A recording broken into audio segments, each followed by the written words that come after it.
Gel sevelim sevileni seveni. Sevgisiz suratlar gülmüyor canım. Nice gördüm dizlerini döveni. Nice gördüm dizlerini döveni. Giden ömür geri gelmiyor canım. Giden ömür geri gelmiyor canım. Özü gülmeyenin yüzü güler mi? Sevgisiz muhabbet hakka değer mi? Seven insan kaşlarını eğer mi? Zoruna güzellik olmuyor canım. Zoruna güzellik olmuyor canım.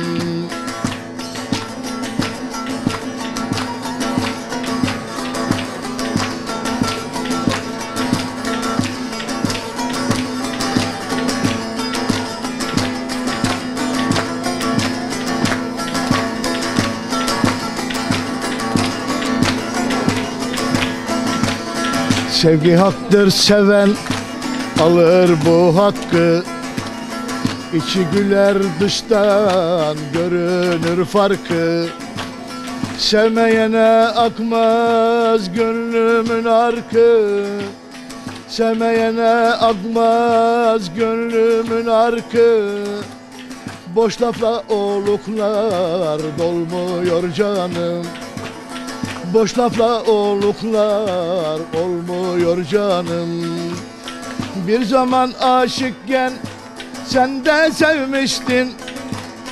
O anda dünyayı nasıl görmüştün? Sanki dünyanın mağına girmiştin.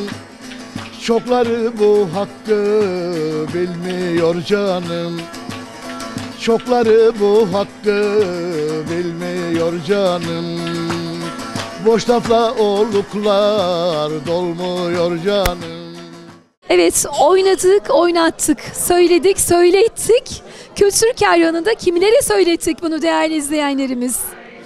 Şehit Cafer Efe Yörük ve Zeybekler Derneği'nden Başkan Kamuran Güler sazına dokundu, seslerdi.